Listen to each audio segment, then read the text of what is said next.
Today, let us discuss Kubla Khan by Samuel Taylor Coleridge. So, today's class will be on Samuel Taylor Coleridge's Kubla Khan. See, this is an excellent piece of work. அதாவது ரொம்ப ரசித்து படிக்கக்கூடிய ஒரு work இது. Coleridge வந்து உங்களுக்கு தெரியும், he is a romantic poet. அவர் ரொமான்டிக் மூமெண்ட்டை இவரும் வேர்ட்ஸ்வர்த்தும் சேர்ந்து தான் ஆரம்பிச்சிருக்காங்க. ஸோ இதெல்லாம் ஆல்ரெடி உங்களுக்கு தெரியும்னு நினைக்கிறேன் இல்லையா? ஸோ கால்ரிட்ஜ் வந்து is a very famous romantic poet. Okay, so he was a founder of the romantic movement in England. He is also called as lake poet, like Coleridge, Wordsworth, இவங்கெல்லாம் வந்து சதே, lamp, இவங்கெல்லாம் வந்து அந்த லேக் டிஸ்ட்ரிக்டை சுற்றி வாழ்ந்தவங்க. So அதனால I think okay, so like இவங்கெல்லாம் வந்து ரொம்ப ஃப்ரெண்ட்ஸாக, அதாவது பக்கத்து வீடு மாதிரி, அங்கெல்லாம் வந்து எஸ்டேட் மாதிரி தான் இல்லையா? ஸோ அதனால் நல்ல ஃப்ரெண்ட்ஷிப் இருந்தது இவங்களுக்குள்ளார. சரியா? ஸோ லிட்ரரி கிரிட்டிக்காக இருந்திருக்காரு. Coleridge is known for his criticism. Okay, he was born in 1772 and died in 1834. Okay, like he was a theologian. கடவுள் மேலே உள்ள பக்தி நிறையா இருந்தது. சரியா? ஸோ இது நிறைய அவருக்கு பரிமாணங்கள் இருக்குது. So Coleridge is not a easy man.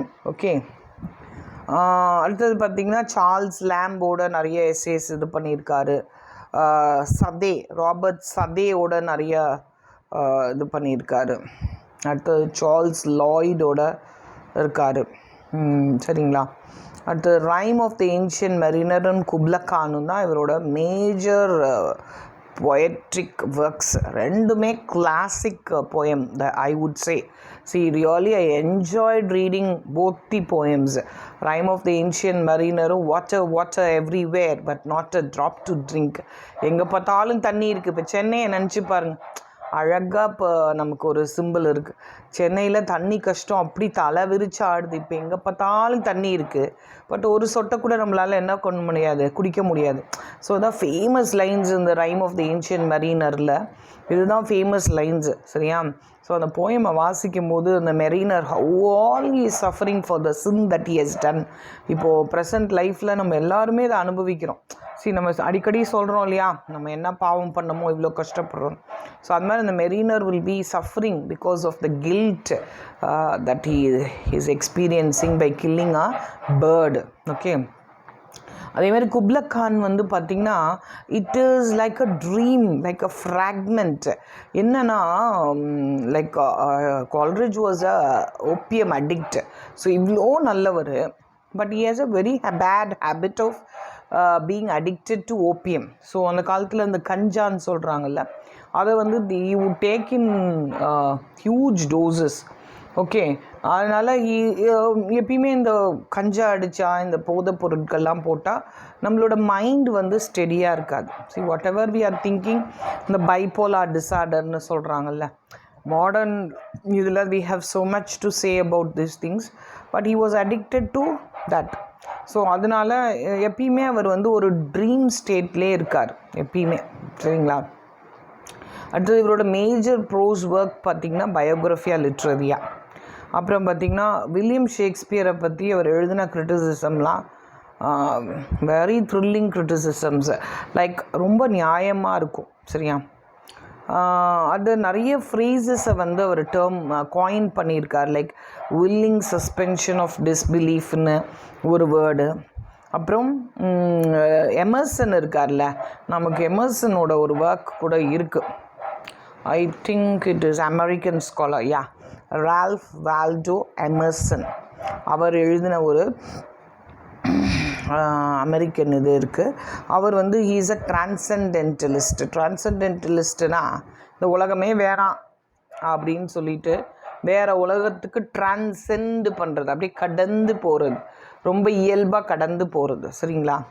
So அது மாதிரி he has so much of influence on theology, he has so much of influence on criticism. As a poet, he is a very great poet. அது தவிர பயோகிராஃபியா லிட்ரரியா நமக்கு chapter 18 இருக்குன்னு நினைக்கிறேன் சிலபஸில். So all these makes him a wholesome man. Like இது poet dramatist அப்படிலாம் அவரை படிக்காமல் he is a wholesome man with so much of multifaceted personality. So ஆனால் ஒரே ஒரு வீக் பாயிண்ட் கால்ரிட்ஜுக்கு என்ன அப்படின்னா, he is a drug addict, like opium addict. நம்ம ட்ரக்குன்னு சொல்கிறோம்ல, அவங்க வந்து அதை வந்து என்னன்னு சொல்லுவாங்க, ஓபியம், ரைட்? எல்லாமே வந்து இதுக்கு கொடுக்குறது தான், அதாவது தன்னிலை மறந்தது. ஸோ நிறைய பொயட்ஸ் அப்படி இருக்காங்க நம்ம இதில் கூட. கண்ணதாசன் அப்படி சொல்லுவாங்க, அவருக்கெல்லாம் போதை போட்டால் தான், பட் தெரியல நமக்கு how far it is true தெரியல. But then there are people who are always addict to things. இது வந்து அவங்களுக்கு வந்து ஒரு அவங்களோட கற்பனை திறனை வந்து மேம்படுத்துறதுக்கு இதெல்லாம் யூஸ் ஆகுது. சரிங்களா? அடுத்து we'll go into the text. Kubla Khan was written in 1798. 1798 எழுதுறாரு. But it was not published until 1816. So 1816 வரைக்கும் அதை பப்ளிஷ் பண்ணல. So it must been published இன் 1816. பேம்ப்ளெட்டாக தான் வந்து எழுதுகிறாங்க. சரியா? பேம்ப்ளெட்னால் அந்த துண்டு காகிதம் மாதிரி எழுதுகிறாரு. அதில் கிறிஸ்டபிள் இருந்தது, அந்த பெயின்ஸ் ஆஃப் ஸ்லீப் இருந்தது. சரியா?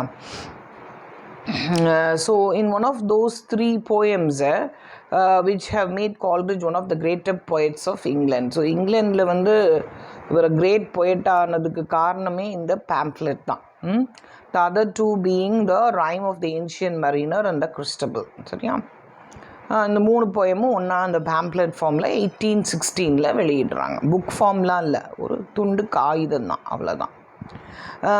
இது வந்து கால்ரிட்ஜே அவரோட போயத்தை என்ன சொல்கிறாரு அப்படின்னா, it is a fragment of a dream. சரி, right? It is a fragment of a dream. என்னோட ட்ரீமில் வந்து அது என்னது, ஒரு துண்டு. ஃப்ராக்மெண்ட்னா பிட் பீசஸ். சரியா? Bit pieces. A vision seen perhaps under the influence of opium. சரி, நம்ம போதையில் இருக்கும்போது அப்பேன்னு ஒரு இது வரும் தெரியுமா? அப்படியே இந்த படத்துலலாம் சினிமாலாம் பார்த்திங்கன்னா காட்சிகள்லாம் அப்படி பிட்டாக வரும். கொஹரண்ட்டாக இருக்காது. It won't be coherent. ஒரு கதை மாதிரி வராது. கண்டினியூட்டி ஆஃப் தாட்ஸ்லாம் இருக்காது. லைக் இட் வில் கம், சில நிகழ்வுகள், சில காட்சிகள் அப்படி வரும். சரிங்களா? ஸோ அந்த மாதிரி தான் வருது. ஸோ அப்படியே அந்த போதையில் அவர் தூங்கியிருக்காரு. என்னன்னா என்ன படிச்சுட்டு இருந்தார் அப்படின்னா, he was reading a book on Purchas, old book of travels written by பர்ச்சாஸ்ன்ற ஒருத்தர் எழுதியிருக்காரு. ஸோ ஆக்சுவலாக இது சூப்பர் நேச்சுரல் மிஷினரி வந்து யூஸ் பண்ணியிருக்கார். he is using a lot of supernatural, அதாவது நம்மளால் இமேஜின் பண்ண முடியாதது, நம்மளுக்கு அப்பாற்பட்டது விஷயங்கள். ஸோ அந்த மாதிரி இருக்கிற விஷயங்கள் தான் இதில் அவர் சொல்லியிருக்கார். சூப்பர் நேச்சுரல்னால் நேச்சுரலாக நமக்கு நடக்கிற நிறைய விஷயங்கள் இருக்கும், தொடர்ந்து நமக்கு தெரியும் என்னென்ன நடக்குது அப்படின்னு சொல்லிட்டு. சரியா? அது மாதிரி இல்லாமல் நம்ம புத்திக்கு அப்பாற்பட்ட விஷயங்கள் இருக்குது. சரிங்களா? we'll go to the next slide. Okay.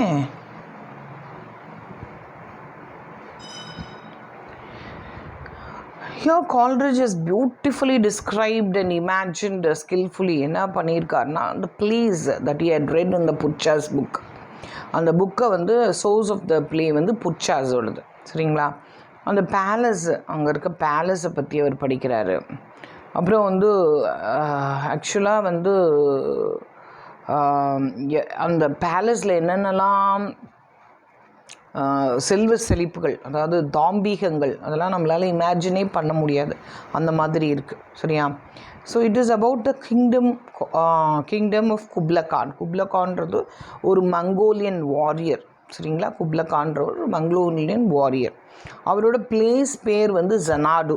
ஜனாடுன்றது it is a mythical city. உண்மையாகவே ஜனாடுன்னு ஒரு இடம் கிடையாது. It is a mythical city, கற்பனையில் இருக்கக்கூடிய ஒரு city. Kubla Khan was a powerful reader who could create his pleasure doom by a mere order. So Kubla Khan வந்து சும்மா எனக்காக ஒரு, அதாவது ராஜாக்கள்லாம் வின்டருக்கு ஒரு ஊர், சம்மருக்கு ஒரு ஊர் அப்படி வச்சுருப்பாங்க. சரிங்களா? அந்த மாதிரி எல்லா இடத்துலையும் வந்து இருக்கும். இந்த மாதிரி பேலஸ்லாம் நிறையா. ஸோ அதனால் he is building pleasure dooms wherever he wants to build a palace he will build. Kubla Khan, Mongolian warrior. அந்த குப்லா கான் ஜனாடுவில் பார்த்தீங்கன்னா ஆல்ஃபான்ற ஒரு sacred river is passing through Xanadu, which makes it more and more richer, luxuriously, அதாவது ரொம்ப செழிப்பாக அது ஆக்குது, லக்ஸூரியஸ்லி beautiful பிளேஸாக மாற்றுது. So அது இப்போ எங்கெல்லாம் போகுது அப்படின்னா ஒரு கேவ்ரன்ஸ்லாம் போகுது. கேவ்ரன்ஸ்னால் குகைக்குள்ளெல்லாம் போகுது. See the setting, the landscape is vividly described. Okay, அப்போது they pass through Xanadu. சரியா? அந்த கேவ்ஸ்லாம் சன்லெஸ் சி அப்படின்னா அதில் குகைக்குள்ளே போகிறதுனால வெளிச்சம் படுறதுக்கே வழி இல்லை. ஸோ கார்டன்ஸ் இருக்குது, ஸ்ட்ரீம்ஸ் இருக்குது. அந்த அந்த ஜனாடு ஃபுல்லாகவே even though it is a mythical city, like garden of Eden மாதிரி இருக்குது. அந்த அளவுக்கு இட் இஸ் கம்பேர்ட். அதில் ஃப்ளவர்ஸ் இருக்குது, ஸ்வீட் ஸ்மெல் அடிக்குது, ஃபுல்லாக க்ரீனரி தான். சரிங்களா? Beautiful description of the landscape. அவ்வளோ அழகான ஒரு லேண்ட்ஸ்கேப். லைக் அந்த டிஸ்கிரிப்ஷனே will make you happy. Okay, அந்த அளவுக்கு அழகாக டிஸ்கிரைப் பண்ணுறாரு. when we go to the poem we will know. சரியா?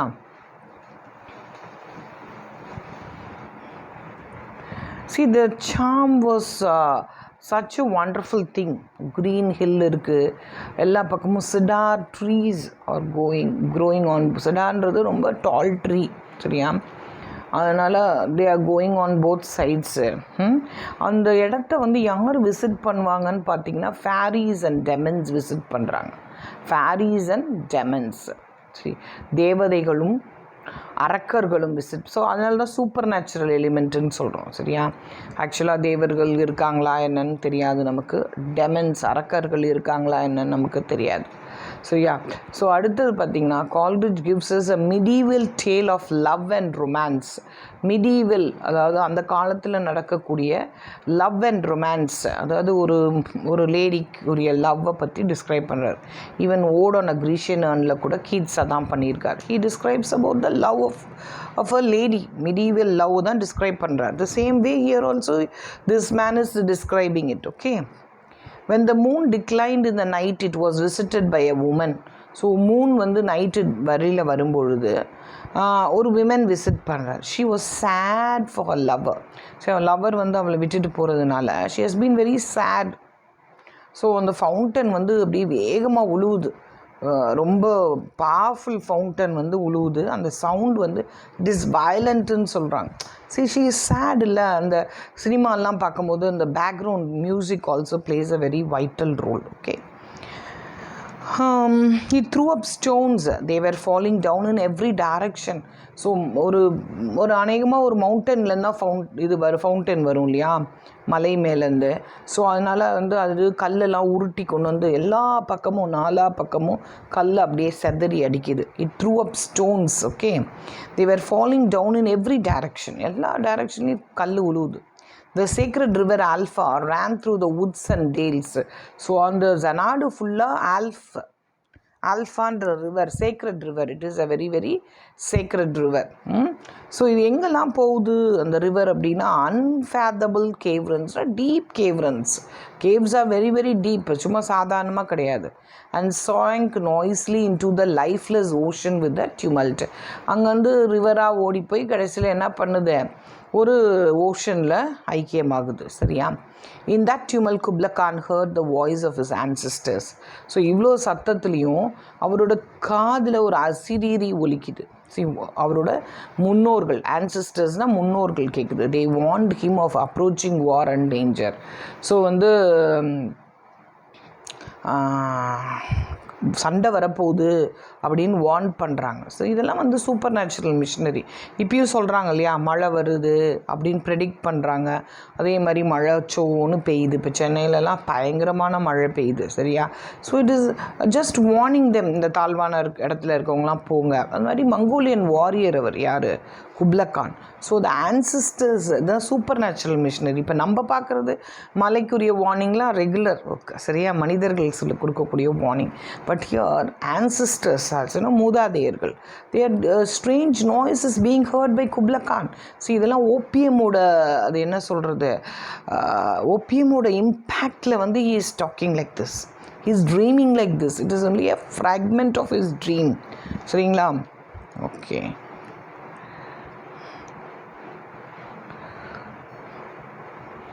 அடுத்து இந்த செகண்ட் பார்ட்டில் பார்த்திங்கன்னா describes the pleasure dome of Kubla Khan. அதில் என்னென்ன ப்ளெஷர்ஸ் இருக்குது, எவ்வளோ சந்தோஷமான விஷயங்கள் அதில் இருக்குது அப்படின்னு சொல்லி சொல்கிறாங்க. சரியா? Coleridge describes the pleasure doom of Kubla Khan. See, ஒரு அவரோட சந்தோஷத்துக்காக கட்டின ஒரு பேலஸ். சரியா? அவரோட ஓய்வு நேரங்களை சந்தோஷமாக செலவழிக்கிறதுக்காக அவர் இங்கே வந்திருக்காரு ஜனாடுவில். சரியா? Its shadow floated midway on the waves. அதோட ஷேடோ வந்து வேவ்ஸில் தெரியுது. அது அந்த ஜனாடு ஃபுல்லாக பார்த்திங்கன்னா it is full of fountains and caves. ஃபவுண்டன்ஸ்னால் மலையிலேருந்து வரும் இல்லையா ஊற்றுக்கள், அது மாதிரி இருக்குது. It was bright with sunlight and also had caves of ice. இதுதான் கான்ட்ரடிக்ஷன்.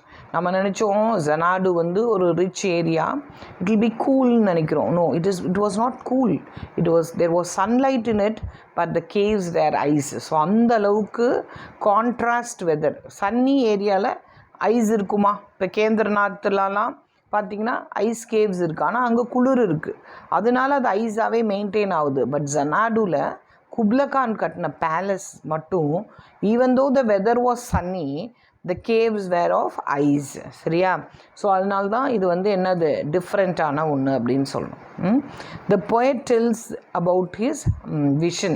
அவருக்கு வந்து ஒரு கனவு, பின்னாடி நடக்க போகிறது முன்னாடியே தெரியுது. ஓபிஎம்மோட எஃபெக்டில் இருக்கார். இப்போ எதோட எஃபெக்டில் இருக்கார்? ஓபிஎம்மோட எஃபெக்டில் இருக்கார். So in his vision he saw an Abyssinian maid playing upon her dulcimer. இது ஒரு வருஷம் TRP question. So the Abyssinian maid was playing upon a dash. She was playing upon a dulcimer. சரியா? அது வந்து ஒரு ஸ்ட்ரிங்டு இன்ஸ்ட்ருமெண்ட்டு, பாட்டு இசைக்கக்கூடிய, இந்த பாணர்கள்லாம் வச்சுருப்பாங்க இல்லையா, டிங் டிங் டிங் டிங் டிங் டிங்னா இது பண்ண, அது மாதிரி ஒரு இன்ஸ்ட்ருமெண்ட் அது. ஸோ அதனால் the poet desires to revive their symphony and song. So அதில் அவள் பாட்டு பாடணும் அப்படின்னு அந்த போயட் விரும்புகிறார். Her music world inspires with divine frenzy. அவள் வாசிக்கிற மியூசிக்கு குப்லா கானை மட்டும் டிஸ்டர்ப் பண்ணல, டிவைன் அந்த ஃபேரிஸ்லாம் இருப்பாங்கள்ல அவங்களெல்லாமும் டிஸ்டர்ப் பண்ணி, so they are so much attached to it அப்படின்னு சொல்கிறார். With a divine frenzy he would recreate all the charm of Kubla Khan's pleasure dome. அந்த காலத்தில் வந்து இப்போ மாதிரி ரேடியோ டிவிலாம் கிடையாது. இந்த மாதிரி வந்து வெளியிலேருந்து வரவங்க பாடுற பாடல்கள், அவங்க இசைக்கிறது, அதனால தான் அங்கெல்லாம் கவிஞர்களுக்கு ரொம்ப இம்பார்ட்டன்ஸு. ஒரு கவிதை பாடினா அவங்களுக்கு பொண்ணும் பொருளும் கொடுத்து அனுப்புறதுக்கு காரணம் என்னென்னா there was no entertainment then. So இந்த மாதிரி இருக்கிறது தான் அவங்களுக்கு என்டர்டெயின்மெண்ட். ஸோ அவரோட pleasure dome was really pleasurable. ஏன்னா இப்படி ஒரு சுச்சுவேஷனில் ஐஸ் கேவ்ஸில் ஒரு பாட்டு, அழகான பாட்டு, அது ஒரு லேடி, அபிசீனியன் லேடி பாடும் பொழுது எவ்வளோ சந்தோஷமாக கேட்குறதுக்கு இனிமையாக இருக்கும்னு யோசிச்சு பாருங்கள். ஸோ இந்த போயட் வாஸ் இன்ஸ்பயர்டு. சரியா? ஸோ அதனால் அவருக்குள்ளேயே ஒரு சர்க்கிள் வரைஞ்சிக்கிறாரு. சரியா? ஸோ அப்படியே கண்ணை மூடிட்டு அப்படியே பயபக்தியோடு அந்த பாட்டை கேட்குறாரு. சரியா? ஸோ அதனால் இது எப்படி இருக்குது அப்படின்னா, ஒரு பொயட் வந்து ஹனியில் நம்ம எப்படி தேனை ருசித்து குடிப்போம், ஒரு மில்க் ஆஃப் பேரடைஸில் இருக்கார். அதாவது பாலும் தேனும் ஓடுற இடம் தான் இந்த ஜனாடு. பாலும் தேனும் ஓடுனா அவ்வளோ செழிப்பாக இருக்குது, அதில் இல்லாத ப்ளெஷரே கிடையாது. ஸோ அதனால் he has drunk the milk of paradise. இதெல்லாம் இம்பார்ட்டண்ட் லைன்ஸு. சரியா? ஏன்னா இந்த குப்லா கானை பொறுத்த வரைக்கும் டிஆர்பியில் லைன்ஸ் கொடுத்து கேட்குறாங்க. It has 52 lines totally. அதில் வந்து சில லைன்ஸ்லாம் இம்பார்ட்டண்ட் லைன்ஸ், அதான் இந்த லைன்ஸ் வந்து ரொம்ப ரொம்ப இம்பார்ட்டண்ட். சரிங்களா? ஓகே.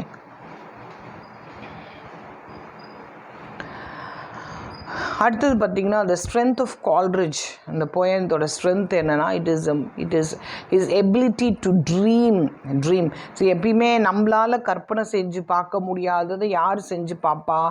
பொயட்ஸு ட்ரமாட்டிஸ்ட்டு செஞ்சு பார்ப்பாங்க. ஸோ அங்கே தான் நமக்கும் அவங்களுக்கும் உள்ள வேறுபாடு, அதான் க்ரியேட்டிவிட்டி. சரியா? ஸோ அந்த ட்ரீமில் இவ்வளோ அழகாக அவர் கனவு கொண்டிருக்காரு அப்படின்னும்போது அதுதான் அவரோட கிரேட்னஸ் அப்படின்னு சொல்கிறார். சரி, இந்த இந்த இந்த ட்ரீம்ன்றதுனால தான் அது Kubla Khan is a wonder in English poetry அப்படின்னு சொல்கிறாங்க. ஆக்சுவலாக வந்து the poem had its origin in a dream. சரியா? நிஜமாலுமே உண்மையாகவே கால்ரிட்ஜ் ஒரு நாள் வந்து he fell asleep in his chair. சரியா? அவர் இந்த ஈஸ்ட் சேர் மாதிரி ஒன்றில் உட்காந்துருந்தார், ஒரு டோஸ் ஆஃப் ஓபிஎம் எடுத்திருக்காரு. அப்புறம் தான் he was reading about Kubla Khan, உண்மையான மங்கோலியன் வாரியர் குப்லா கான் பற்றி படிச்சிட்ருக்காரு. எந்த புக்கில்னா இன் பர்ச்சாஸ் பில்கிரிமேஜ் சொன்னேன் இல்லையா? பர்ச்சாஸ்ன்றவர், அந்த புக்கு பேர் பில்கிரிமேஜ்னு பேர். அதில் அவர் குப்லா கானை பற்றி படிச்சிட்ருக்கார்.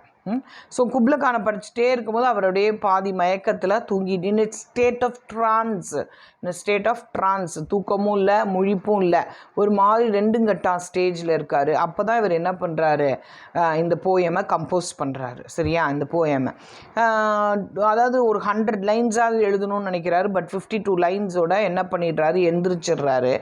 ஏன் எந்திரிக்கிறாரு அப்படின்னா, யாரோ ஒருத்தர் வந்து வெளியிலேருந்து அவங்க வீட்டுக்கு வராரு. 55 லைன்ஸில் 52 லைன்ஸ்ன்னு நினைக்கிறேன். 52 லைன்ஸில் யாரோ ஒருத்தர் வந்துடுறாரு. வந்தோன்னே அவருக்கு அந்த ட்ரீம், அந்த போதையோட அந்த இது வந்து போயிடுது. ஸோ அவர் கிட்டத்தட்ட 1 மணி நேரமாக இவர் எந்திரிப்பாருன்னு நின்று பார்த்துட்டு 1 மணி நேரம் கழித்து என்ன பண்ணுறாரு, எழுப்பி விட்டுறாரு. ஸோ அந்த ட்ரீம் அவருக்கு கலைஞ்சிருது. கடைசி வரைக்கும் குப்லா கான் அவர் வந்து 100 லைன்ஸுக்கு மேலே எழுதணும்னு நினைக்கிறார். But he was not able to do it. ஏன்னா இதெல்லாம் வந்து பவர்ஃபுல் எமோஷன்ஸ். ஒன்ஸ் அந்த எமோஷன்ஸ் போயிட்டு அப்படின்னா அவரால் திருப்பி அந்த எமோஷன்ஸ்குள்ளே திருப்பி அந்த போதைக்குள்ளார அவரால் வரவே முடியல. சரியா? ஸோ அதனால தான் it is a dream fragment. Kubla Khan is a dream. ஒரு பகுதி தான் நமக்கு கிடச்சிருக்கு. ஃப்ராக்ரண்ட்னா ஒரு பகுதி தான் நமக்கு கிடச்சிருக்கு. சரிங்களா? So on is return to room, திருப்பி அந்த ஆளை பார்த்துட்டு, அந்த விசிட்டரை பார்த்துட்டு வராரு. திருப்பி வந்து அதே மாதிரி அந்த ஸ்டேஜில் உட்காரணும்னு நினைக்கிறாரு. பட் அவரால் ரிகலெக்ட் பண்ணவே முடியல. அதனால் அந்த போயம் அவரால் கம்ப்ளீட் பண்ணவே முடியல. அதான் நான் சொன்னேன், the poem is only a dream fragment. So in itself the poem possess the qualities of a dream. எல்லாமே கனவுல வர மாதிரி இருக்குது. அதனால லாஜிக்கல் கன்சிஸ்டன்சி இருக்காது. இமேஜஸ், லாங்குவேஜஸ் எல்லாமே ஒரு மாதிரி வித்தியாசமாக இருக்கும். ஒரு ஸ்டோரி ஃபுல்லாக இருக்காது, மாரல் இருக்காது, அலிகரி இருக்காது, ஃபுல்லாக சிம்பிளிசம் இருக்காது. But it is like fragment. பிட்டாக அவர் என்னெல்லாம் நினச்சாரோ அதெல்லாம் போயமாக என்ன பண்ணிட்டாரு, ஒரு விஷன், ஒரு அபிசீனியன் மெய்டு தன்னோட லவ்வருக்காக ஒரு டல்சீமரை வாசிக்கிறா. அந்த மாதிரி பிட்டாக தான் அவரால் வந்து அதை ரிகலெக்ட் பண்ண முடிஞ்சுது. சரிங்களா?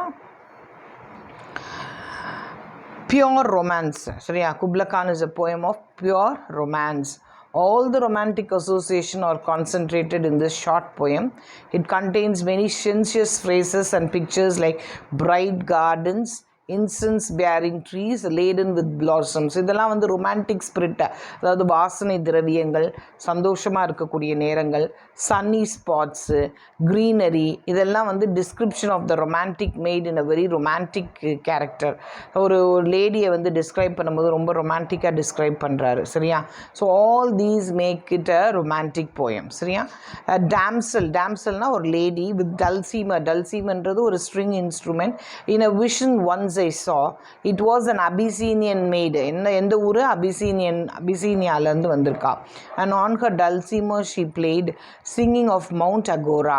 ஸோ எதை பற்றி பாடுறாருன்னா மவுண்ட் அகோரா பற்றி பாடுறாரு. சரியா? Super naturalism is also a romantic quality. இந்த ஃபேரிஸு டெமன்ஸை பற்றிலாம் பேசுகிறாங்கல்ல, அதனால் it has super natural qualities அப்படின்னு சொல்கிறாங்க. There are images and expressions in it which are supernatural in character and create an atmosphere of mystery. So எங்கே அந்த ஆன்சிஸ்டரோட voice வருது, இதெல்லாம் வந்து it creates a mystery. So caverns measureless to man and sunless sea. So caverns எவ்வளோ ஆழமாக இருக்குன்னா சீயை விட ஆழமாக இருக்குது கேவ்ஸு. அதே மாதிரி அந்த சீ வந்து சன்லெஸ், இது வரைக்கும் சன்னையே அது பார்த்ததே இல்லை. All these creates super natural element. ஏன்னா எவ்ரிடே லைஃப்பில் நம்ம இந்த மாதிரி பார்க்க முடியாது. சரி, அதனால தான் இட் பிகம்ஸ் சூப்பர் நேச்சுரல். இப்போ போயமை ஒரு தடவை நான் குவிக்காக ரீட் பண்ணுறேன். In Xanadu did Kubla Khan a stately pleasure doom decree. So ஜனாடுன்றது அந்த ஊரோட பேர். It is a fictional mythical city. உண்மையாகவே அப்படி ஒரு சிட்டி கிடையாது. குப்லக்கான்றது மங்கோலியன் வாரியர். இவர் நெஜம். சரிங்களா? Stately pleasure dome. Stately pleasure ஒரு பேலஸ் கட்டுறாரு எங்கள் ஜனாடுவில். Where Alph the sacred river, which is the sacred river which runs to Xanadu அப்படின்னு கேட்டால் Alph is the sacred river. Ran through கேவ்ரன்ஸ் மெஷர்லெஸ் to man. கேவ்ஸ் வழியாக ஓடுது. Down to a sunless sea. ஏற்கனவே இதை பற்றி இதெல்லாம் சூப்பர் நேச்சுரல் எலிமெண்ட்ஸ்ன்னு சொல்லிட்டோம். So twice 5 miles of fertile ground. எத்தனை மைல்ஸ் பாருங்கள், twice 5 miles, 5 into 2, twice times. With walls and towers were girdled round, and there were gardens bright with sinuous rills, where blossomed many an incense bearing tree. Incense na vasanai. So இதெல்லாம் ரொமான்டிக்காக இருக்குது இல்லையா? வாசனை எதுக்கு வீட்டில் ஊதுபத்தி பூவெல்லாம் வைக்கிறோம் அப்படின்னா அந்த வீட்டில் இருக்க தீய எண்ணங்கள்லாம் போயிடும். நல்லா வாசமாக இருக்கும்போது நம்ம வீட்டில் நல்ல எண்ணங்கள் பரவும் அப்படின்ட்டு தான். And there were forest ancient as the hills. So அந்த ஃபாரஸ்ட்லாம் வந்து பார்த்திங்கன்னா ஒரு ரொம்ப பழங்காலத்தில் இருக்கக்கூடிய ஒரு இது மாதிரி வாட் டு சே ஹில்லில் இருக்க மாதிரி இருக்கும். என்ஃபோல்டிங் சன்னி ஸ்பாட்ஸ் அண்ட் க்ரீனரி. ஆனால் அந்த இடம் எப்படி இருக்குது? சன்னியாக இருக்குது. சரியா? க்ரீனாக இருக்குது, சன்னியாக இருக்குது, வெயில் அடிக்குது. But oh, that deep romantic charm which slanted down the green hill through a cedron cover. Cedron cedar. Cedar மரங்கள் 2 பக்கமும் இருக்குது. a savage place. எப்படி டிஸ்கிரைப் பண்ணுறாரு பாரு, savage. ஐயோ முரடாக இருக்குது.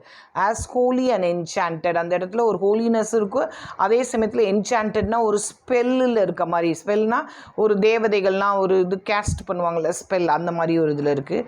and ever beneath the waning moon was haunted by woman wailing for her demon lover. இந்த woman சொன்னேன் இல்லையா, எதுக்கு அவள் அழுதுட்டு இருக்கானா, அவரோட டெமன் லவர். அவளை லவ் பண்ணது யார்? ஒரு அரக்கர். அவளுக்காக இவங்க வெயிட் பண்ணிட்டு இருக்காங்க. And for this charm with ceaseless turmoil seething, as if the earth in fast thick pants are breathing. அவர் வெயிட் பண்ணும்போது அவளோட முனவல் சத்தம் கேட்குது அப்படின்னு சொல்கிறார். A mighty fountain momently was அங்கே ஃபவுண்டன்ஸ் இருக்குன்னு சொன்னேன். amid whose swift half intermittent burst, huge fragments vaulted like rebounding keel. நிறைய அந்த ஃபவுண்டன்லேருந்து என்ன உழுவுது? கல் உழுவுது. அதான் ஃப்ராக்மெண்ட்ஸ்னால் கல் உழுவுது. Or chaffy grain beneath the threshers frail. ஒரு பக்கம் அங்கே வந்து த்ரெஷ் பண்ணால் அந்த இது புடைச்சிட்டு இருக்காங்க கிரெயின்ஸ் எல்லாம். and mid these dancing rocks at once and ever, it flung up momently the sacred river. கல்லா வந்து உழுவுது. 5 miles meandering with a mazy motion through wood and dale, the sacred river ran. So அந்த வுட்டுக்குள்ளெல்லாம் அந்த sacred river ஆல்ஃபு ஓடுது. then reached the caverns measureless to man. caves reach பண்ணுது. and sank in tumult to a lifeless ocean. கடைசியாக எங்கே போய் சேருது? ஓஷனில் போய் சேருது. and mid this tumult Kubla Khan heard from far ancestral voices prophesying. இந்த lines கேட்டாங்க, ancestral voices ப்ராஃபசைசிங் வார். எந்த போயம்லேருந்து எடுத்திருக்காங்க அப்படின்னு. ஸோ ஆன்செஸ்ட்ரல் வாய்ஸஸ் ப்ராஃபசைசிங் வார்னா வார் வரப்போகுது, சண்டை நடக்க போகுது அப்படின்னு வார்ன் பண்ணுறாங்க. சரியா? ஸோ அது வந்து எந்த போயமில் வருதுன்னா குப்லகானில் வருது. A shadow of the dome of pleasure floated midway on the waves. So அந்த பேலஸோட ஷேட் வந்து எதில் விழுவுது? அந்த ரிவரோட இதில் விழுவுது அப்படின்னு சொல்கிறார். where was heard the mingled measure from the fountain and the caves. It was a miracle or rare device, a sunny pleasure doom with caves of ice. So இது வந்து ரேர் டிவைஸ். எது சொன்னேன்? சன்னியாக இருக்குது அந்த ஊர், பட் கேவ்ஸ் எல்லாம் எப்படி இருக்குது? ஐஸாக இருக்குது. So it was a miracle. A damsel with dulcimer. டேம்சல்னால் ஒரு லேடி, அது அபிசீனியன் மெய்டுன்னு சொல்லிட்டாங்கல்ல. அவர் கையில் என்ன வச்சுருக்காங்க? ஒரு இது டல்சீமர், ஒரு ஸ்ட்ரிங்ட் இன்ஸ்ட்ருமெண்ட் வச்சுருக்காங்க. And on her dulcimer she is playing for her lover. Okay. where was heard the mingled measure from the fountain and the caves. It was I'm reading it again. Yeah. Singing of Mount Abora. So எதை பற்றி பாடுறாங்க? Mount Abora பற்றி பாடுறாங்க. Could I revive within me her symphony and song, to such a deep delight would win me, that with music loud and long I would build the doom in air, that sunny doom, those caves of ice, and all who heard would see me there. So இதுதான் அந்த miracle. என்ன அப்படின்னா, சுற்றி இருக்க இடம்லாம் சன்னியாக இருக்குது, ஆனால் அந்த கேவில் ஐஸ் இருக்குது. And all should cry, beware, beware, his flashing eyes, his floating hair, weave a circle around him thrice, and close your eyes with holy dread, for her on honey dew had fed and drunk the milk of paradise. இது ஒரு வருஷம் கேட்டிருந்தாங்க. For he on honey dew had fed and drunk the milk of paradise. So அதனால் பாலும் தேனும் ஓடுற இடம் இது. அதனால் அவரை சுற்றி ஒரு சர்க்கிள் வரைஞ்சிக்கிட்டு அதில் வந்து அவர் இந்த இந்த இந்த இந்த போதையிலேருந்து அவர் தெளியக்கூடாது அப்படின்னு நினைக்கிறார். பட் ஒருத்தர் வந்து விசிட்டர் வந்து என்ன பண்ணிடுறாரு, அவரை டிஸ்டர்ப் பண்ணிடுறாரு. ஸோ அதனால் அவரால் என்ன பண்ண முடியல, கான்சென்ட்ரேட் பண்ணி திருப்பி அந்த ஃப்ராக்மெண்ட்டை குப்லக்கான கம்ப்ளீட் பண்ணவே முடியல. சரியா? ஃபார்ம் ஆஃப் த போயம் பார்த்திங்கன்னா, musical incantations of Kubla Khan result from Coleridge's masterful use of iambic tetrameter. So அவர் யூஸ் பண்ணுறது பார்த்திங்கன்னா iambic tetrameter. alternate rhyme schemes இருக்குது. The first stanza is written in tetrameter with the rhyme scheme of AB, AA, PCCDE. So இதெல்லாம் வந்து நீங்கள் அப்படி இந்த இதை வாசித்துக்கோங்க ஸ்லைடை. சரியா? டெட்ராமீட்டரு, இயாம்பிக் டெட்ராமீட்டர் அப்படின்றதெல்லாம் பார்த்துக்கோங்க. ஏன்னா அது வந்து ஒரு ட்ரீம் ஃப்ராக்மெண்ட் தான். அதனால் ரொம்ப வந்து ரைம் ஸ்கீமுக்கு இம்பார்ட்டன்ஸ் கொடுக்கல. பட் அஃப்கோர்ஸ் அதில் ஒரு பேட்டர்ன் இருக்குது. தேர்ட் ஸ்டான்ஸா வந்து it is also a tetrameter. இயாம்பிக்லேருந்து டெட்ராமீட்டருக்கு போயிட்டு ABCC. ஃபோர்த் ஸ்டான்ஸாவும் again it comes in to tetrameter. சரியா? ஸோ அதனால் you just memorise all this. இது கேட்குறதுக்கு வாய்ப்பு இல்லை, but still you have to know what is the rhyme scheme used in the poem. Okay, so with this we come to the end of Kubla Khan. Okay, so அடுத்தது நம்ம அந்த dejection ஓடும் போயிடலாம். I wanted to do this both together. ஏன்னா ரெண்டுமே கால்ரிட்ஜோட work. அதனால் ரெண்டுமே ஒரே டைமில் நம்ம பார்த்தோம்னா உங்களுக்கு இன்னும் கொஞ்சம் நல்லா தெளிவாக புரியுன்றதுக்காக தான். காலம்பரை I was teaching Wordsworth ode on the intimations of immortality recollected in childhood. அந்த போயம் பார்த்தேன். அப்போயே உங்களுக்கு இதை ஓட் டு டிஜெக்ஷன் பற்றி சொல்லியிருந்தேன். சரியா? இதுவும் எழுதுனது யார் அப்படின்னு பார்த்தீங்கன்னா கால்ரிட்ஜ் தான் எழுதியிருக்காரு. ஓகேவா? ஸோ கால்ரிட்ஜ் வந்து என்ன பண்ணுறாரு, டிஜெக்ஷன் அண்ட் ஓட் டு டிஜெக்ஷனில் ஆக்சுவலாக டிஜெக்ஷன் அண்ட் ஓட். சரியா? Written by Samuel Taylor Coleridge in 1802. ஸோ இவர் யாருக்கு எழுதியிருக்காருன்னா சாரா ஹட்சின்சனுக்கு எழுதியிருக்காரு. சாரா ஹட்சின்சன் யார் அப்படின்னா வேர்ட்ஸ்வர்த்தோட சிஸ்டர்-இன்-லா, வேர்ட்ஸ்வர்த்தோட ஒய்ஃபோட தங்கச்சி. அந்த ஆக்சுவலாக இவர் கல்யாணம் பண்ணது வந்து மேரி ஹட்சின்சனை. யார்? கால்ரிட்ஜு. பட் ஆனால் இவர் லவ் பண்ணது யாருன்னா சாரா ஹட்சின்சனை. சரியா? ஸோ அந்த ஃபீலிங், லவ் ஃபீலிங்கை அப்படியே அவர் எக்ஸ்ப்ரெஸ் பண்ணியிருக்காரு ஃபுல்லாக. The various versions of the poem describe Coleridge's inability to write poetry and living in a state of paralysis. டிஜெக்ஷன்னாவே என்னென்னா வாழ்க்கையை வெறுத்து போகிறது தான். Dejected, I am highly dejected அப்படின்றது தான். சரியா? ஸோ ஆனால் இங்கே வந்து அவர் டிஜெக்ஷனில் என்னால் போயம் எழுத முடியல, பெராலிசிஸ் அப்படின்னா உங்களுக்கு வந்து என்ன சொல்கிறது, முடக்குவாதம்னு சொல்கிறோம். ஸோ போயம் எழுத முடியாத அளவுக்கு முடங்கி போயிருக்கேன்னு சொல்கிறாரு. But it is one of his best poems. Ode to dejection இருக்கு இல்லையா, டிஜெக்ஷன் அண்ட் ஓட் வந்து one of his best poems. ஏன்னா அவரோட பர்சனல் ஃபீலிங்ஸை வந்து அவர் எக்ஸ்ப்ரெஸ் பண்ணியிருக்கிறதுனால it becomes his best poem. Okay, கால்ரிட்ஜோட best poem.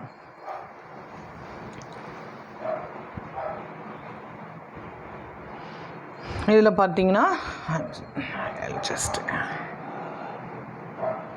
The mood of dejection makes the narrator unable to enjoy nature.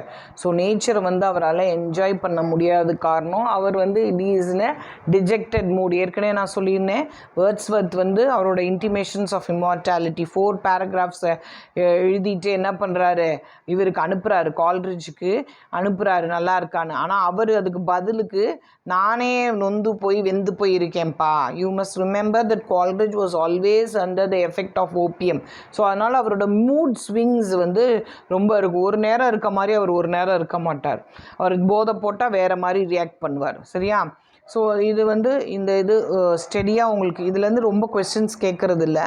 So அதனால் ஜென்ரல் அவுட்லைன் மட்டும் நீங்கள் பார்த்துக்கோங்க. சரிங்களா? அடுத்தது பொயட்டிக் பெராலிசிஸ் பற்றி பேசுகிறாரு. யார்? கால்ரிட்ஜு. என்னால் போயம்ஸை எழுத முடியல அப்படின்னு சொல்கிறாரு. அடுத்தது அதாவது I want my lover to be ஹாப்பின்றார்.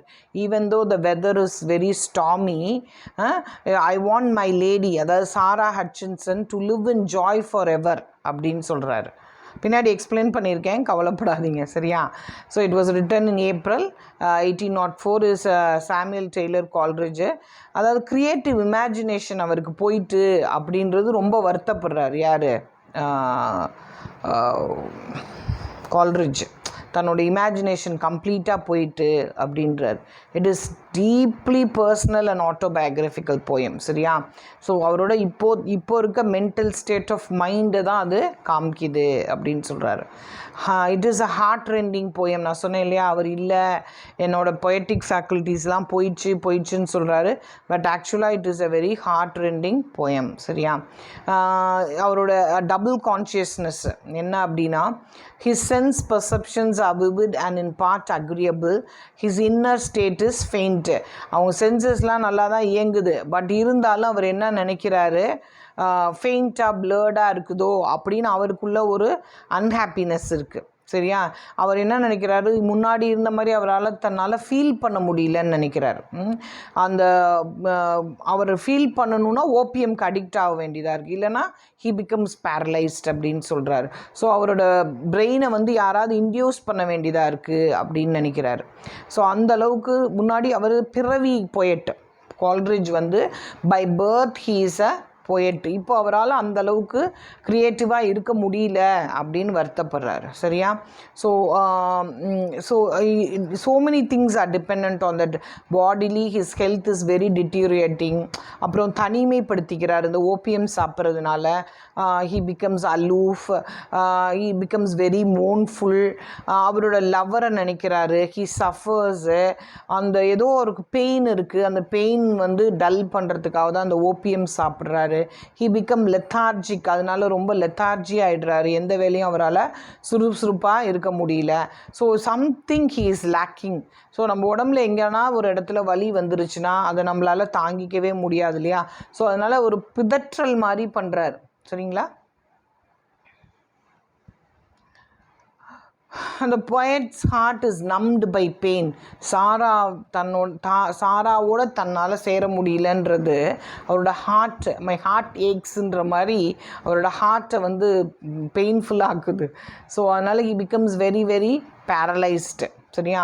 இந்த poet sees the old moon in the lap of the new moon. இது ஒரு எப்பிகிராஃப் ஆரம்பிக்கும் போதே அந்த எப்பிகிராஃபில் தான் ஆரம்பிக்குது. அதாவது ஓல்டு மூன், அதாவது அமாவாசை போய் பௌர்ணமி வருது இல்லையா, அதை பற்றி சொல்கிறாரு. இந்த ஃபினாமினன் என்ன அப்படின்னு சொல்கிறாங்கன்னா, ஓல்டு சூப்பர்ஸ்டிஷன் படி ஏதோ ஒரு பெரிய புயலுக்கு முன்னாடி இப்படி ஒரு நிகழ்வு நடக்கும். அந்த இது சூப்பர்ஸ்டிஷியஸ் பிலீஃப். சூப்பர்ஸ்டிஷியஸ்னால் அந்த காலத்தில் பாட்டிலாம் சொல்லுவாங்கள்ல, இந்த மாதிரி நடந்தால் இப்படி வரும், அந்த ஒரு கருப்பு பூனை குறுக்கால போனால் இப்படி நடக்கும். அது மாதிரி இந்த அமாவாசையும் பௌர்ணமியும் நடக்கிற அந்த ஓல்டு அந்த இப்படி சேரும் இல்லையா, அது ஒரு மாதிரி அந்த சிச்சுவேஷன் வரும். அந்த பிக்சர் வந்துச்சுன்னா ஒரு ஸ்டாமி நைட்டு க்ரியேட் பண்ணும் அப்படின்னு சொல்கிறார். அதை தான் அந்த எப்பிகிராஃபில் அவர் எழுதியிருக்காரு. த poet would welcome the storm because it may startle the dull pain in his heart. So அவர் வந்து ஆக்சுவலாக ஸ்டாமை விரும்புகிறாரு. ஏன்னா அவர் ஹார்ட் வலிச்சுட்டே இருக்குல்ல, அதை ஓரளவு செட்டில் பண்ணும் அப்படின்னு நினைக்கிறாரு. However, the poet's dull and grousy grief finds no outlet. அவருக்கு தன்னோட லவ் ஃபார் சாராவை சொல்ல சொல்லவே முடியல. He's been gazing at the beauty of skies and stars all evening. So ஸ்டார்ஸை வந்து அவர் என்ன பண்ணுறாரு, பார்த்துக்கிட்டே இருக்கார், without being able to feel that beauty. இதுக்கு முன்னாடி ஸ்டார்ஸ் இதையும் பார்த்தாருன்னா அவர் வந்து சந்தோஷப்பட்டுக்குவார். ஏன்னா அந்த ஸ்டார்ஸும் மூன்ஸும் பார்த்திங்கன்னா அவருக்கு வந்து ஏதாவது ஒரு சிம்பிளைஸ் பண்ணும், ஒரு போயம் அதை வச்சு கம்போஸ் பண்ணிடுவார். ஆனால் இப்போ அப்படி இல்லை, அவரோட ஹார்ட் வலிக்குது. ஸ்டார்ஸோ ஸ்கையோ எந்த பியூட்டியும் அவரால் என்ன பண்ண முடியல, ரசிக்க முடியல. He is not able to feel the beauty. The poet cannot hope to obtain these from external sources. So OPM சாப்பிட்டு அந்த எக்ஸ்டர்னல் சோர்ஸில் அந்த இதை போதையை போட்டு அந்த ஃபீலிங்ஸ் அவரால் என்ன பண்ண முடியல, ஆக்டிவேட் பண்ண முடியல. சரியா? All his emotions and excitement have dried up அப்படின்றார். ஸோ அந்த ஃபீல் இல்லை அப்படின்றார். Nature has no life of her own. We transfer our own moods and our feelings of nature. See, nature எப்பயும் ஒரே மாதிரி தான் இருக்குது. அது காற்றடிக்குது, மழை பெய்யுது, என்னென்னமோ பண்ணுது. பட் நம்ம அதுக்கிட்ட எப்படி ரியாக்ட் பண்ணுறோன்றது தான் முக்கியம். ஸோ இவர் என்ன சொல்கிறாரு, என்னால் இப்போ வந்து இருக்க முடியல, அந்த நேச்சரை பார்த்து எந்த ரியாக்ஷனும் வரல அப்படின்னு சொல்கிறார். I'm unable to react to nature அப்படின்னு சொல்கிறார். இது வந்து ஒரு என்ன சொல்கிறது, ஒரு ஸ்டேட் ஆஃப் ட்ரைனஸ்.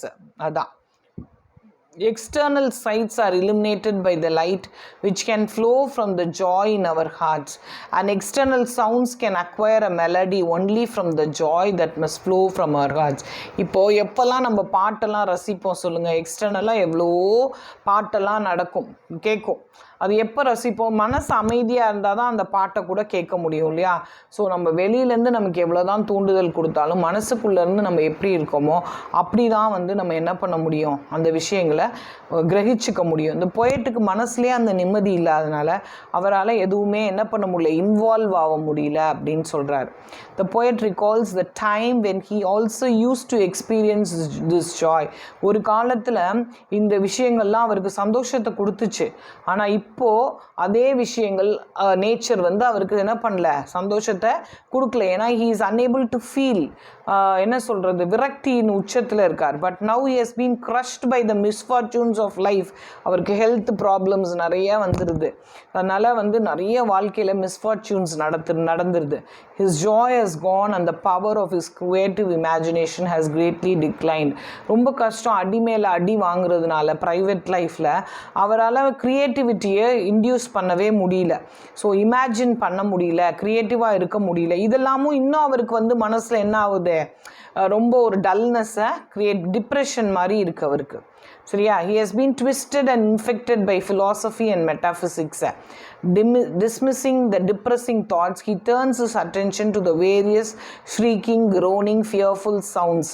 இப்போ ஸ்டார்மில் நிறைய சவுண்ட்ஸ் வரும் இல்லையா? ஸ்டார்ம் வரத்துக்கு முன்னாடி கீச்சுன்னு சத்தம் வரும், ஒரு உருன்னு இடி மின்னல் அடிக்கும் போது ஒரு சவுண்டு வரும். ஸோ அந்த தன்னுடைய டிப்ரெஷன்லேருந்து வெளியில் வர்றதுக்காக அந்த சவுண்ட்ஸ்லாம் அவர் உன்னிப்பாக கேட்குறாரு. ஸோ அதனால் கடைசி லைன்ஸில் தான் அவர் என்ன சொல்கிறாரு, good wishes for his wife Sara. So சாராவுக்கு வந்து அவர் வந்து ஒய்ஃபாகவே இமேஜின் பண்ணிக்கிறார். ஆக்சுவலாக லவ்வரு, நீயாவது நிம்மதியாக தூங்கு, நான் முழிச்சிருக்கேன், நைட்டு ஃபுல்லாக முழிச்சு இந்த ஸ்டாம்லேருந்து உன்னை காப்பாற்றுறேன், யூ பி ஹாப்பி, நீ எங்கே இருந்தாலும் வாழ்க அப்படின்னு சொல்கிறான். இந்த நம்ம தமிழ் படத்தில் எங்கே இருந்தாலும் வாழ்க அப்படின்னு சொல்கிறாருல சிவாஜி ஒரு படத்தில், அது மாதிரி தன்னோட லவ்வருக்கு he wishes her a deep sleep. நான் அவர் சொல்கிறார், நான் வந்து முழிச்சிருக்கேன், டோன்ட் வரி அப்படின்னு சொல்கிறார். ஸோ அந்த இன்பார்ன் இமேஜினேஷன் வந்து டிகே ஆகிறத கால்ரிட்ஜால் ஏற்றுக்கவே முடியல. சரியா? அவரோட talent of writing poetry is drying up. He is becoming very dry. He is becoming like a ஃபிலாசபர்னால் தத்துவ ஞானியாக மாறுறாரு. சரியா? ஸோ அந்த டிஜெக்ஷன், அந்த டிப்ரெஷன் வந்து அவருக்கு வந்து ரொம்ப மனசை கஷ்டப்படுத்துது. அதனால தான் அவர் என்ன சொல்கிறாரு, grief without a pang, void, dark and drear, a stifled, drowsy, unimpassioned grief which finds no natural outlet, no relief in words or sigh or tear. So பெருமூச்சு விட்டா சில கஷ்டங்கள் போயிடும், அழுதா கூட சில கஷ்டங்கள் போயிடும். ஆனால் இவர் எதுவுமே அவர் பண்ண முடியல. தன் க்ரீஃபுக்கு வந்து அவுட்லெட்டே இல்லை, துக்கத்துலேயே. அதுக்கு தான் இறந்தவங்க வீட்டிலலாம் பார்த்தீங்கன்னா அந்த ஒரு ஹஸ்பண்ட் இறந்துட்டா அந்த ஒய்ஃப் வந்து அழுவ சொல்லுவாங்க, அல்லது ஒய்ஃப் இறந்துட்டா ஹஸ்பண்ட் அழுவ சொல்லுவாங்க. காரணம், அழுதுட்டா கூட சில க்ரீஃப்லாம் நம்மளை விட்டு என்ன பண்ணிடும், போயிடும் துக்கம்லாம். அப்படியே அழுகாமையே அடக்கி வச்சுட்டு இருந்தோம்னா துக்கமாகவே நம்ம மனசில் ரொம்ப ஆழமாக போய் பதிஞ்சிரும் அப்படின்னு சொல்கிறாரு. So seldom has grief found such tragic expression as in the poem which has been called the poet's dirge of infinite pathos over the grave of creative imagination. சரி, அவரோட இமேஜினேஷன் போயிடுச்சு, அதுதான் அங்கே இருக்கிறது. ஸோ அது வந்து ஒரு பேத்தட்டிக் சிச்சுவேஷன். ஸோ எது போனாலும் பரவாயில்ல, நம்மளுடைய கடைசியான நம்பிக்கையும் க்ரியேட்டிவிட்டியும், அது ஒரு பொயட்டுக்கு வந்து க்ரியேட்டிவிட்டி போகிறதுன்றது it is a grave to him அப்படின்னு சொல்கிறார். அதனால் இட் இஸ் அ சேட் அப்படின்னு சொல்கிறார். அதாவது ஃபுல்லாகவே அந்த போயம் ஃபுல்லாக க்ளூமி அட்மாஸ்பியர் தான். சேடர் லைன்ஸ், இதுக்கு விட இதை விட வந்து என்னது சேடர் லைன்ஸ் தான் இருக்குது. ஸோ அதனால் வந்து this mood is full of in a dejected mood. சரியா, மூடு வந்து டிஜெக்டடாக இருக்கிறதுனால அதுக்கு பேரே டிஜெக்ஷன் அண்ட் ஓடுன்னு வச்சுட்டாங்க. சரியா,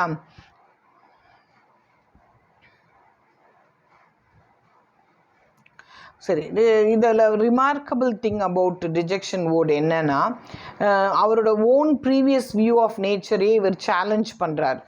அதாவது நேச்சர் என்ன சொல்கிறாரு, நேச்சர் வந்து எப்பயுமே நம்மளுக்கு வந்து சந்தோஷத்தையும் அன்பையும் தான் தருது அப்படின்னு சொல்கிறாரு. ஆனால் இப்போ நேச்சரு என்ன பண்ணல, அவருக்கு அந்த சந்தோஷத்தையும் அன்பையும் தரல.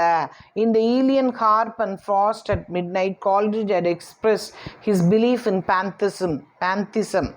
The view that nature is a living whole. நான் சொன்னேன் இல்லையா, நேச்சர் தான் எல்லாமே ஹோல் அப்படின்றார். பட் இப்போது அந்த பேந்தசிஸ்ட் ஃபீலிங்லேருந்து அவர் வெளியில் வந்துடுறார். ஏன்னா நேச்சர் அவருக்கு இப்போ சந்தோஷத்தையோ இதையோ தரல. That a divine spirit passes through all the objects of nature, that man can establish spiritual intercourse with nature. எந்த நிலைமையிலையும் மேனும் நேச்சரும் எப்படி இருக்கலாம், ஒட்டுக்க இருக்கலாம். நம்ம ரெண்டு பேரும் என்ன பண்ணலாம், நேச்சரோட பேசலாம் அப்படின்னு அவர் முன்னாடி ஆஸ் அ பேந்தசிஸ்ட் அவர் சொன்னதெல்லாம் இப்போ மாறி போயிடுச்சு. அந்த nature exercise and ennobling and educative influence upon man. But in this poem, Coleridge completely denies his belief. So ஏற்கனவே அவர் சொன்ன பிலீஃப்லேருந்து அவர் கம்ப்ளீட்டாக என்ன பண்ணுறார், வெளியில் வர்றார். நேச்சரோட நம்ம எப்பயுமே பேச முடியாது. சில நேரங்களில் நம்மளோட க்ரியேட்டிவிட்டி ட்ரை ஆகிட்டா நேச்சரோட நம்மளால் ஒட்டுக்க இணைய முடியாது அப்படின்றார். Here the poet Coleridge asserts that nature does not have a life of her own, and if we the human beings who attribute life to her. இங்கே அப்படியே மாற்றி சொல்கிறாரு, நேச்சர் வந்து அதுக்குன்னு ஃபீலிங்ஸோ எதுவுமே கிடையாது. சரியா, நாம் எப்படி நேச்சரோட ரியாக்ட் பண்ணுறோன்றதை வச்சு தான் நேச்சரோட ஆட்டிடியூடு மாறுது அப்படின்ற. இதுக்கு முன்னாடி நேச்சர் தான் எல்லாமே அப்படின்னு பேந்தசிஸ்டாக இருந்தார், இப்போது மாறிட்டு. O lady we receive but what we give. நம்ம நேச்சர்கிட்டேருந்து என்ன கிடச்சிச்சோ அதை தான் நம்ம என்ன பண்ண போகிறோம், திருப்பி கொடுக்க போகிறோம். And in our life alone does nature live. நம்ம லைஃப்பில் தான் நேச்சர் வாழுது. நம்ம வாழ்ந்தோம்னா நேச்சர் வாழும், நம்ம இல்லைன்னா நேச்சரும் வாழாது. அப்படியே அவரோட ஐடியாஸே மாறிடுது கம்ப்ளீட்டாக. Hours is her wedding garment, hours her shroud. அந்த நேச்சர் தன்னுடைய மேலே போட்டிருக்கு கவுனே, வெட்டிங் கவுனே நம்மளோட ஃபீலிங்ஸ் தான் அப்படின்றார். Coleridge is no longer able to get from nature the joy. Nature தனக்கு தரக்கூடிய ஜாயை இப்போ அவரால் ரசிக்கவே முடியல. தான் வந்து இப்போ என்னத்தை கொடுக்கணும் அதை வச்சு தான் நேச்சரை டிசைட் பண்ணுறாரு. Because he has no joy in his heart to meet her halfway. He has realized that nature cannot provide any joy to those who do not already have joy in their hearts. நம்ம மனசில் சந்தோஷம் இல்லைன்னா nature நமக்கு சந்தோஷம் தராது. நம்ம மனசில் சந்தோஷமாக இருந்தோம்னா நேச்சர் நமக்கு சந்தோஷம் தருன்றார். Joy lady is the spirit and the power which wedding nature to us gives in dower.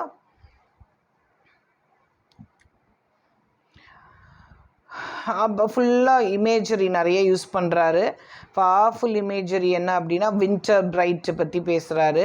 I see the old moon in her lap foretelling the coming on of rainy and squally blast, and oh that even now the gusts were swelling and the slant might shower driving loud and fast. அதான் அந்த old மூணும் new மூணும் சேர்ற நாளில் என்ன வரும்னு சொல்கிறாரு, storm வரும்னு சொல்கிறாரு. சரியா, so these are most powerful lines which symbolizes that the storm is coming அப்படின்றார்.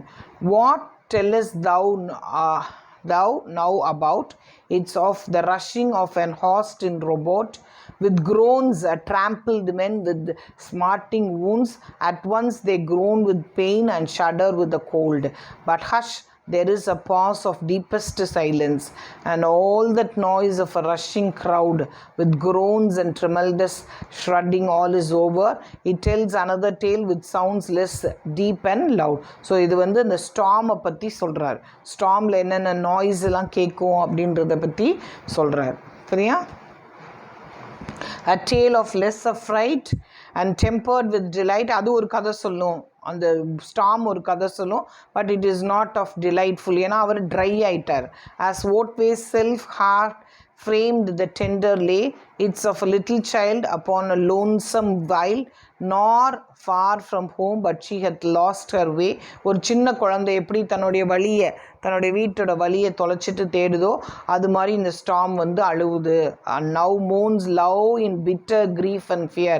ஒரு புயல் வரத்துக்கு முன்னாடி இடி பயங்கரமாக இடிக்கும் இல்லையா, ஸோ அந்த சவுண்ட்ஸை பற்றி அவர் பேசுகிறாரு. And now screams loud and hopes to make the mother hear. எதுக்கு தண்டர் அவ்வளோ வேகமாக போடுது அப்படின்னா அவங்க மதர்கிட்ட சொல்லுது.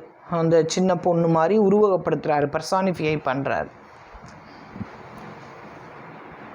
Okay, so all these things make this poem a very very important poem.